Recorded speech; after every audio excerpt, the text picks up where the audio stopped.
Keralam love ജിഹാദിന്റെയും മതപരിവർത്തന ഗ്യാങ്ങിന്റെയും ഹബ്ബായി മാറുന്നുവെന്ന ആരോപണവുമായി വിശ്വ ഹിന്ദു പരിഷത്ത്.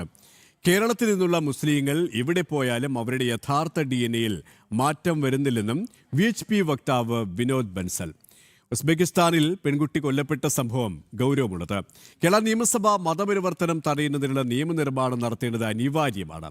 ഉസ്ബെക്കിസ്ഥാനിലുണ്ടായ സംഭവം കേന്ദ്ര സർക്കാരും കേരള സർക്കാരും ഗൗരവമായി എടുക്കണമെന്നും വിനോദ് ബൻസൽ ഡൽഹിയിൽ പറഞ്ഞു. Wherever the Kerala Muslim goes, their original DNA doesn't change, and the incident which has happened in Uzbekistan is very serious and very alarming also. That the student of medical college also indoctrinate by such type of love jihad and religious conversion gang that they don't believe in their studies, but they are deeply involved in the cases of love jihad, conversion and jihadist activities.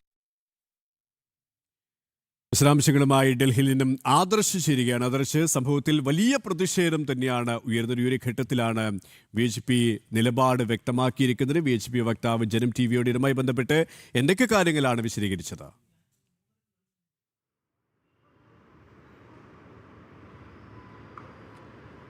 Suresh, നേരത്തെ തന്നെ വിശ്വ ഹിന്ദു പരിഷത്ത് വ്യക്തമാക്കിയിട്ടുള്ള ചില കാര്യങ്ങൾ അദ്ദേഹം ഈ കേസുമായി ബന്ധപ്പെട്ട് ചൂണ്ടിക്കാട്ടിയിരിക്കുകയാണ്. ഒന്ന്, കേരളം എന്ന് പറയുന്നത് ലവ് ജിഹാദിൻ്റെയും മതപരിവർത്തന ഗ്യാങ്ങിൻ്റെയും കേന്ദ്രമായി മാറിയിരിക്കുകയാണ്. അവിടെ ഇത് തടയുന്നതിനുള്ള നിയമനിർമ്മാണം കൂടിയേ തീരൂ എന്നുള്ള നിലപാട് വിശ്വ ഹിന്ദു പരിഷത്ത് വ്യക്തമാക്കിയിരിക്കുകയാണ്. പ്രത്യേകിച്ച് ഉസ്ബെക്കിസ്ഥാനിൽ ഈ വിദ്യാർത്ഥിനി കൊല്ലപ്പെട്ട സംഭവം അത് വളരെ ഗൗരവതരമായ ഒരു കാര്യമാണെന്ന് അദ്ദേഹം ചൂണ്ടിക്കാട്ടുകയും കേരള സർക്കാരും കേന്ദ്ര സർക്കാരും ഈ വിഷയത്തെ ഗൗരവത്തോടെ സമീപിക്കണമെന്ന് അദ്ദേഹം പറയുകയും ചെയ്തു.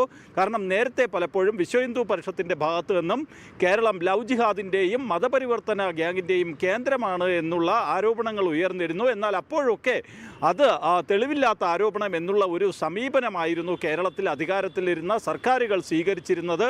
എന്നാൽ ഇപ്പോൾ ഉസ്ബെക്കിസ്ഥാനിലെ ഈ സംഭവം ചൂണ്ടിക്കാട്ടിക്കൊണ്ടാണ് കേരളത്തിൽ ഇത്തരത്തിലുള്ള ലവ് ജിഹാദ് സംഘങ്ങളും മതപരിവർത്തന ഗ്യാങ്ങുകളും സജീവമാണെന്നും ഇതിനെതിരെയുള്ള നിയമനിർമ്മാണം അത് കേരള നിയമസഭ നടത്തണമെന്നുള്ള ഒരു ആവശ്യം വിശ്വ ഹിന്ദു പരിഷത്ത് മുന്നോട്ട് വയ്ക്കുകയും ചെയ്തു. മാത്രമല്ല, കേരളത്തിൽ നിന്നുള്ള മുസ്ലിങ്ങൾ അവർ എവിടെ പോയാലും അവരുടെ DNA-യിൽ മാറ്റം വരുന്നില്ല എന്ന് ഇത്തരം സംഭവങ്ങൾ ചൂണ്ടിക്കാട്ടിക്കൊണ്ട് വിശ്വ ഹിന്ദു പരിഷത്തിൻ്റെ വക്താവ് പറയുകയും ചെയ്തിരിക്കുന്നു. എന്തായാലും ഈ വിഷയം ഏറെ ഗൗരവത്തോടെ തന്നെയാണ് വിശ്വ ഹിന്ദു പരിഷത്ത് ഏറ്റെടുത്തിരിക്കുന്നത്. അതുകൊണ്ട് തന്നെയാണ് അവർ ഈ വിഷയത്തിൽ കേരള സർക്കാരും കേന്ദ്ര സർക്കാരും ഗൗരവതരമായിട്ടുള്ള ഇടപെടൽ നടത്തണമെന്നുള്ള ഒരു ആവശ്യവും മുന്നോട്ട് വച്ചിരിക്കുന്നത്. എന്തായാലും സംസ്ഥാനത്ത് ഉയരുന്ന പ്രതിഷേധങ്ങൾ അത് വിശ്വ ഹിന്ദു പരിഷത്തിൻ്റെ ദേശീയ നേതൃത്വം അടക്കം ശ്രദ്ധിക്കുകയും ചെയ്തു എന്ന് അദ്ദേഹത്തിൻ്റെ വാക്കുകളിൽ നിന്ന് തന്നെ വ്യക്തമാണ്. എന്തായാലും ഈ വിഷയത്തിൽ കേന്ദ്ര സർക്കാരിൻ്റെ ഭാഗത്തു നിന്നുള്ള ശക്തമായ ഇടപെടലുകൾ നടത്തുന്നതിനുള്ള എല്ലാ ശ്രമങ്ങളും എല്ലാ നീക്കവും വിശ്വ ഹിന്ദു പരിഷത്ത് നടത്തുമെന്നാണ് നമുക്കിപ്പോൾ മനസ്സിലാക്കാൻ കഴിയുന്നത്. എന്തായാലും ആ പെൺകുട്ടിയുടെ കുടുംബത്തിന് നീതി കിട്ടണം എന്നുള്ള ഒരു നിലപാടിൽ തന്നെയാണ് വിശ്വ ഹിന്ദു പരിഷത്ത്. ഒപ്പം തന്നെ ലവ് ജിഹാദിൻ്റെയും മതപരിവർത്തന ഗ്യാങ്ങിൻ്റെയും ഒക്കെ കേന്ദ്രമായി കേരളം മാറുന്നതിന് തടയിടുക എന്നുള്ള ഒരു ആവശ്യവും വിശ്വ ഹിന്ദു പരിഷത്ത് മുന്നോട്ട് വയ്ക്കുന്നുണ്ട്. KP സുരേഷ്. യെസ്, ഡൽഹിയിൽ നിന്നും ആദർശാണ് വിശദാംശങ്ങൾ നൽകിയത്.